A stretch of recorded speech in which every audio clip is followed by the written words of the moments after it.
Hey everyone, so in this video I'm going to give you my predictions on who is going to win the Best Actress award at the 2024 Oscars. So what I'm going to do is I'm going to pick a nominee and I'm going to give you the reasons why that particular nominee can win, and then I'm going to give you the reasons why they won't win, and then I'm going to weigh them against each other and we'll see who comes out on top. So the first actress that we are going to discuss is Lily Gladstone, and I'm going to put Lily Gladstone right now in the S category. I think she has a lot of steam and I think a lot of momentum is going for her.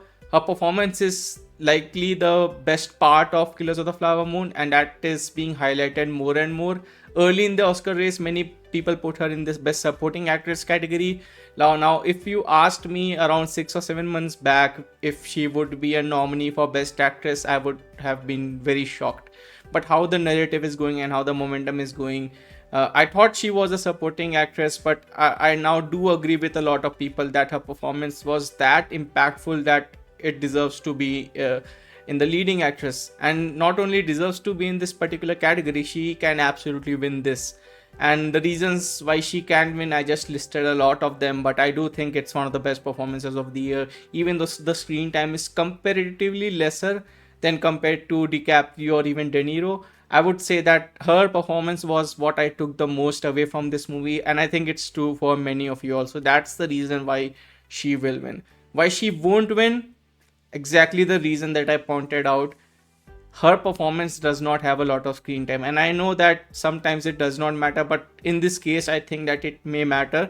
And I think there are a couple of performances that are more front and center in their movie.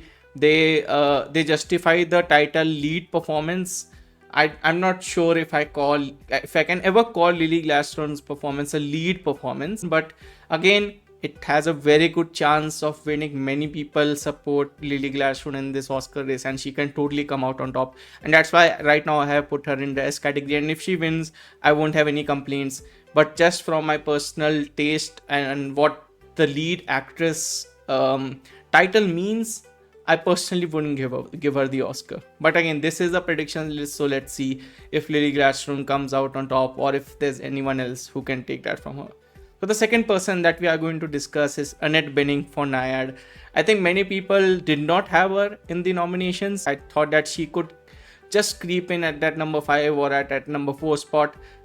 She was in my honorable mentions for a very long time. But I think in the end, I was starting to believe that she might get in. And did she get in place of Margot Robbie? I think there's a very strong possibility that did happen. And the question becomes now, I think the same question will be asked when I talk about Sandra Hüller. Does Annette Bening or Sandra Hüller deserve to get nominated over Margot Robbie? And my answer is yes. Surprisingly, I do think it's a better performance. Now, I love Margot Robbie's performance in Barbie. I think the movie does not hold up as well if you have a lesser actor. Only Margot Robbie could have done what she did in Barbie. But when you're talking about the Oscars, you can only nominate 5 people. And I do think Annette Bening or Sandra Hüller both are deserving nominees. Like, if you are going to say that Margot Robbie's not getting nominated is a snub, you should be ready to tell me why these performances are not deserving to get nominated as well. Right now, I'm only hearing the arguments for the first point, not the second one. So, would love to hear your thoughts in the comment section on why Annette Bening or Sandra Hüller does not deserve to get nominated. Would love to hear that. But yeah, coming back to Annette Bening, like I listed, why she can win is because her performance is really good, but why she won't win is because she does not have that steam to win. I think the nomination is the victory for her here, and that's why I'm going to put her in the B category. I'm not ranking the performances here, like all of these are S level performances. I'm just ranking them based on the likelihood of them winning this particular Oscar. So I'm going to put Annette Bening in the B category. I don't think she has any chance of winning, but again, a very good performance, and I think she deserves to get nominated. The next one, we have Carey Mulligan, and personally, if you ask me, I think it's my number 2 performance of the year.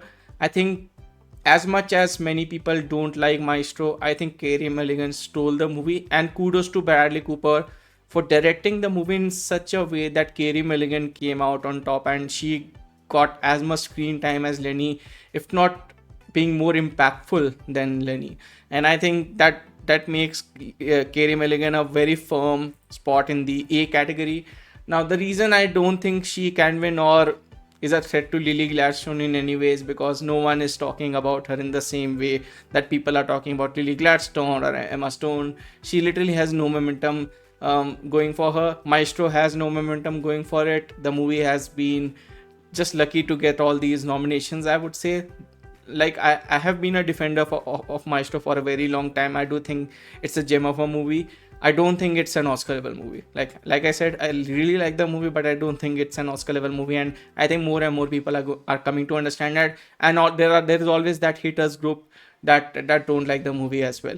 Now, I don't agree with the points that they have been mentioning, saying it's Oscar bait. I don't think Maestro is Oscar bait. Like I said before in my previous videos as well, if Maestro is Oscar bait, then all the arty movies that come out every year is Oscar bait. It's nothing like that. The movie is very impactful.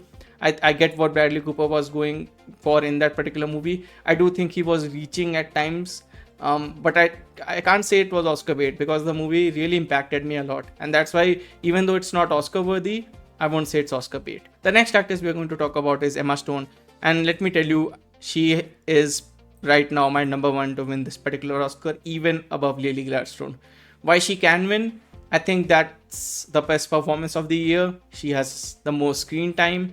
She is the front and center of Poor Things, and her performance is fearless. It's great. It's nothing like we have ever seen before, and the awards that she has been winning as well, I think plants her as the clear number one in my opinion. I know many people have Lily Gladstone as the number one, but if you ask me the reasons why Emma Stone can't win, I don't have any good reasons. Like for Lily Gladstone, I told that she does not have that much screen time.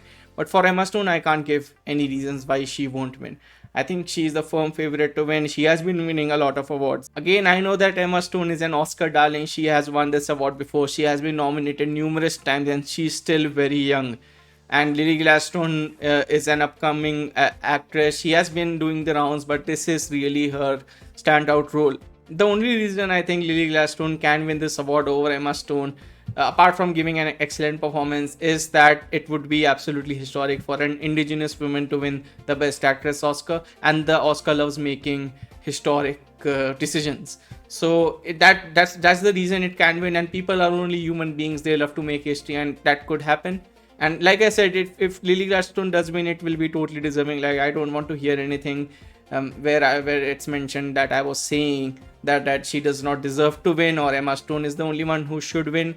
I'm not saying that, but in my own personal opinion and as well as in my predictions, I have Emma Stone over Lily Gladstone, and I do think that there's a 80 to 90% chance that Emma Stone is going to win this. If Emma Stone is not going to win, then the person who has any chance only is Lily Gladstone. I don't think any of the other actresses have any chance. So the last actress that we are going to talk about, I think I mentioned a little bit about her when talking about Annette Bening as well, is Sandra Hüller. I'm going to put her in the A category as well. And like personally, if you ask me, then it can be argued that 2023 was the year of Sandra Hüller. Not only was she in Anatomy of a Fall, but she was also in The Zone of Interest, and she could have very well gotten a Best Supporting Actress for The Zone of Interest. I think if Zone of Interest was an English language movie, Sandra Hüller would be getting 2 Oscar nominations instead of 1. But right now, I'm going to put her in the A category. I thought her performance was absolutely stunning, absolutely fantastic. I put a review out of Anatomy of a Fall, and that movie is just absolutely majestic. And if you had to pick, if you had me pick one movie between Anatomy of a Fall and Barbie, I would totally pick Anatomy of a Fall. It's a far superior movie. It's a better movie in every single way. But maybe that's just me. A lot of people love Barbie. But when it comes to the Barbie train or the Anatomy of a Fall train, I fall in the Anatomy of a Fall train. I love Sandra Hüller. I love Justin Trier. I'm so happy that both of them got nominated at the Oscars. In terms of why Sandra Hüller won't win, it's because it's an international movie. It's not a Hollywood movie, and I'm not sure if the Oscars are ready to award a performance that was from an international movie. Now, I do think the Best Picture can go to an international film because that has in the past as well, and Parasite really changed the game. But when it comes to performances, I still think there's a bias, and there should be a bias. The Oscars are a Hollywood-centric business, and there are awards for other countries as well in their own countries. So the idea that the Oscars should include world cinema, it was always unrealistic. The fact that they are expanding a bit is a good sign, but I certainly don't expect the Oscars to award world cinema. I still expect it to award movies from Northern America and mostly specific to that, and I have no problems with that. Even as a person who is from India, I don't have any problems seeing movies from North America, or when I see a list of all male actors, or when I see a list of all white actors or something like that. I do think that the Oscars award the worthy. I'm not of the opinion that the Academy Awards don't matter. It's one of the awards that matter because your peers are voting for the awards. It's not that some group of critics or something like that is happening. Your peers are voting on who is the best in that particular category, and then everyone votes for the best picture category. And that's how it should be. Who are we to say that a particular picture or a particular performance is not Oscar worthy when your peers think it's Oscar worthy? So that's why the Oscars will always matter. And sorry, that was a mini rant on that, nothing related to the best actress category. But again, those are my rankings. I have Emma Stone at number 1, followed by Lily Gladstone, then Carey Mulligan, then Sandra Hüller, and last, Annette. All of these are deserving. I have no problems with these nominations, and I'm confident to say it's going to be either Emma Stone or Lily Gladstone. But I'm going to put Emma Stone as my number 1, as both my personal favorite as well as my prediction to win this particular Oscar. If you like this video, please do like and subscribe, and many thanks for watching.